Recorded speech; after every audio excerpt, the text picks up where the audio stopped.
Amigos televidentes, gracias por mantenerse en sintonía. En esta parte del noticiero tendremos con nosotros el señor Fernando Mora, quien es director de la Cámara de Transporte Interurbano. Gracias por acompañarnos, gracias por su tiempo, señor Fernando. Bienvenido. Muy buenos días y gracias por darnos la oportunidad a los transportistas de volvernos a comunicar a través de la gran audiencia que tienen ustedes. Señor Fernando, hace 8 meses usted estuvo acá, en ese mismo sofá, estuvimos conversando sobre la situación del transporte en Venezuela. Para ese momento el país registraba 9% de crecimiento en la economía y se hablaba de un 15% de movilidad que había aumentado en el sector. ¿Cómo está en este momento el sector que usted representa?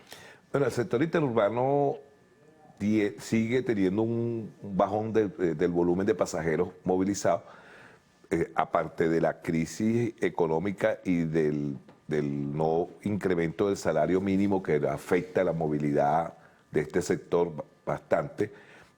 Nos encontramos también con que, bueno, el éxodo o la emigración que ha sucedido en Venezuela, estamos hablando de más de 7 millones de personas que, según las estadísticas que salen a la luz pública, y imagínense que la mitad de esa migración, 3,5 millones, viajaran con nosotros un promedio de 3, 4 veces al año. Estamos hablando que dejamos de tener 12 millones de pasajeros. Es decir, ese 15% que usted refería, ese 15% disminuyó, ya no hay tanta movilidad como hace 8 meses.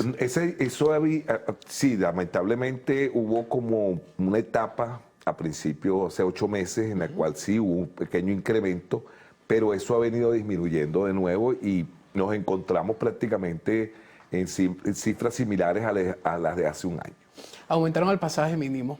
¿Están conformes ustedes con este aumento que se estableció en Gaceta Oficial o seguramente requieren que aumente el costo del pasaje?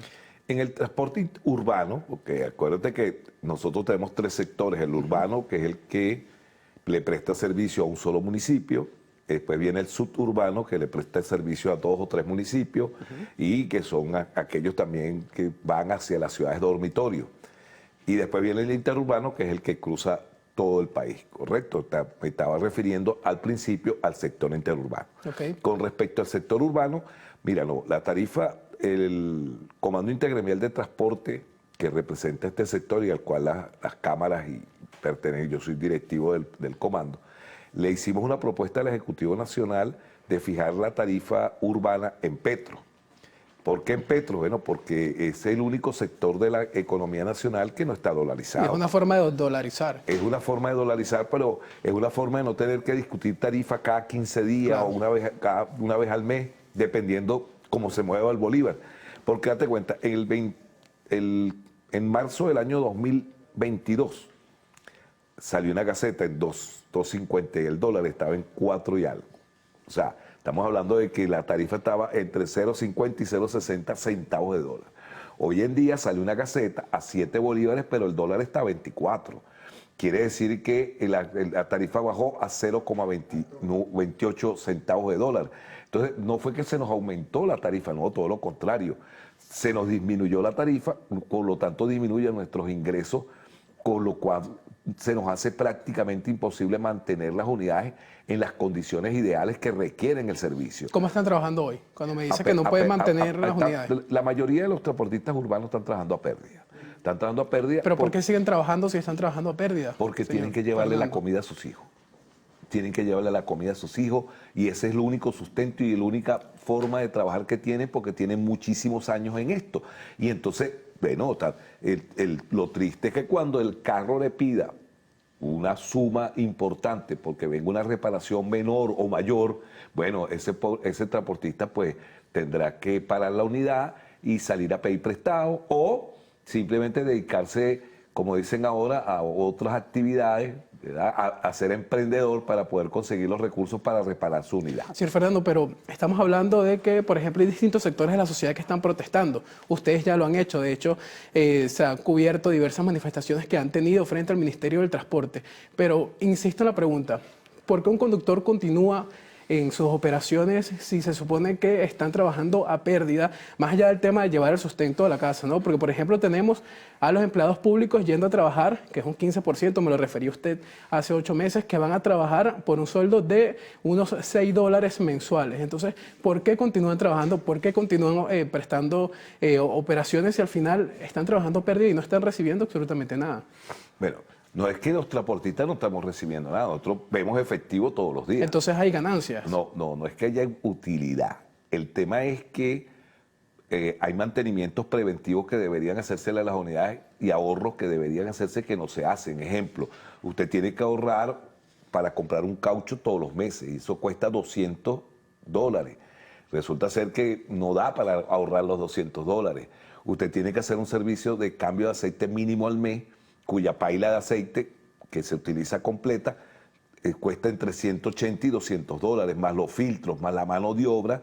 Estamos hablando de que ahí van $250 y 200 del caucho son 400. ¿Y la tienda de transportista qué pasa con eso? Después tienes que ahorrar para el sistema de freno, porque esos son los 3 mantenimientos básicos que requiere una unidad para poder medio operar. Sí, pero después hay otros que no se están ahorrando. Reparación de motor, reparación de tren delantero, reparación de caja. O sea, él está trabajando a pérdida porque cuando la unidad le pida realmente o busca prestado para poderla reparar o simple y llanamente tiene que parar la actividad y dedicarse a otra cosa. ¿Por qué no hay entonces una acción en común de que quizás todos los niveles de transportistas para exigir al Ejecutivo que no solo se suba el sueldo, que era una de las posibles soluciones que se asomaban hace 8 meses y que continúa vigente, ¿no? Pero ¿por qué entonces no hay una acción en común que empuje o haga que el gobierno nacional considere alguna mejora para este servicio que es vital para la recuperación del país? Porque estamos hablando del transporte. Sí, bueno, nosotros tenemos varios años y creo que lo he planteado en otras oportunidades en este canal y en las entrevistas que ustedes me han dado. Nosotros hemos venido planteando la creación de un bono de transporte para los trabajadores, tanto de la administración pública como privada, pero no llega, como para los estudiantes, tercera edad y los minusválidos, de manera tal de que el usuario pueda cancelar un pasaje que le permita al transportista mantener las unidades, porque no hay una tarifa en Venezuela, mientras que exista el nivel de ingresos que tiene ahorita, que le permita ir a una renovación de flota a los transportistas. En el pasado, hace muchos años, Fontur, que es el Fondo Nacional de Transporte Urbano, recibía una alícuota aparte por el costo del combustible y con esos recursos se le subsidiaba a los transportistas de las unidades en un proceso de renovación de flota donde se le daba el 50-60% de fondo perdido. Eso lo estamos pidiendo de nuevo para poder garantizar una renovación de flota, porque el sector con la tarifa que hay, que es una tarifa totalmente social, no tiene la capacidad ni de mantener correctamente las unidades, mucho menos para ir a un proceso de renovación. Fernando, ya nuestro director nos dice que tenemos que irnos a una pausa, pero al regreso me gustaría que conversáramos qué pasó con la tienda del transportista que se supone que venía a aliviar pues todo el tema económico de todo el sector que usted representaba. Vamos a una pausa y regresamos.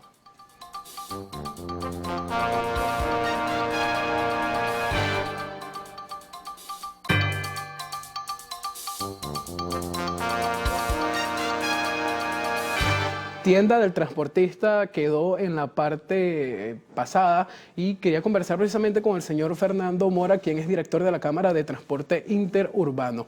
Estas tiendas del transportista se hicieron para aliviar al sector y que pudieran adquirir repuestos, partes, autopartes de una forma, pues si quieres, subsidiada por el Estado. ¿Qué está pasando con eso? ¿Está dolarizado? ¿No está dolarizado? ¿Pueden acceder?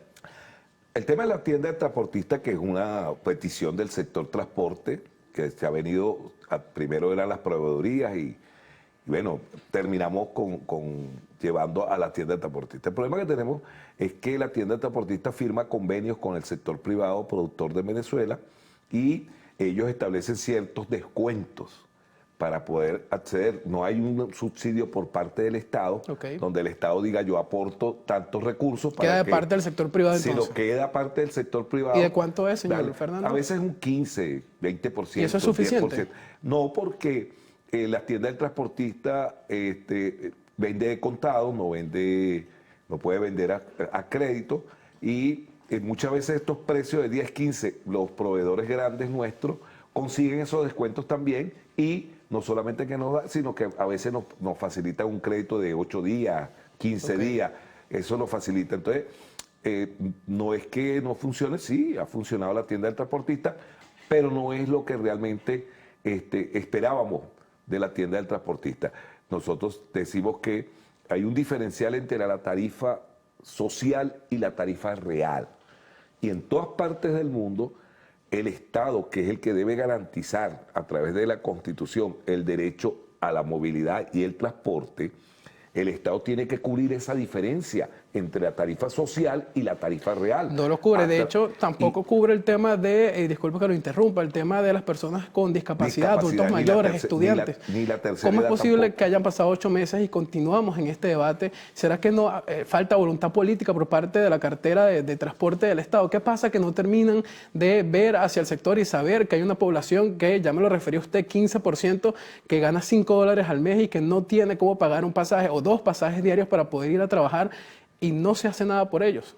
Bueno, volvemos y repetimos, la propuesta está en la mesa, nosotros seguimos esperando, tenemos ya casi más de un mes que no nos reunimos, estamos a la espera pues, de una respuesta por parte del Ejecutivo y esperamos que el tema del bono del transporte sea una salida más inmediata porque entendemos que el tema del salario es un tema mucho más complejo. Vemos la situación en que se encuentra el país hoy en día, vemos un debate bastante álgido en la calle, del cual pues no tenemos que hacer referencia, pero el otro es que bueno, nosotros apoyamos a los maestros, apoyamos a los profesores, apoyamos a todo el sector público que anda luchando y al sector privado, en aquellos sectores donde no se le ha reconocido un ingreso salarial digno a los trabajadores venezolanos. Nosotros acompañamos esta lucha. Y por supuesto el servicio de transporte es un servicio vital y nosotros estamos en la mejor disposición de continuar prestándolo siempre y cuando las condiciones no sean dadas, porque hoy en día ya existe un paro técnico de más de un 30-40% de unidades por falta de combustible. Justamente ese tema iba, combustible, gasoil, gasolina, en algún momento se le planteó al sector poder dejar de surtir en las estaciones de servicios que tenían ustedes señaladas, sino en todas. ¿Qué pasó con eso? ¿Sigue funcionando? Porque, por ejemplo, hay estaciones de servicio no muy lejos de acá en la que pues siempre hay una cola larguísima en donde, según dicen los transportistas, puede pasar hasta 7 horas esperando para surtir, ¿no? 7 horas es poco. El tema es que nosotros teníamos unas estaciones TP, transporte público, asignadas, más de 50, 70 estaciones a nivel nacional para el sector urbano y suburbano. Y en la carretera teníamos asignadas unas estaciones para el sector interurbano. Bueno, de repente esto fue cambiado y dijeron que iban a hacer unas estaciones integrales, lo cual nos parecía mejor, porque dijeron que íbamos a poder ampliar pues, el volumen de estaciones donde podíamos operar. Lamentablemente, de la noche a la mañana, el sistema Patria empezó a presentar unas fallas muy enormes donde los conductores iban a pasar la huella y no tenían el litraje, se volvían a registrar y no aparecía, de 80 litros pasaron a 40. No funciona en este momento, podemos decir, o funciona a medias.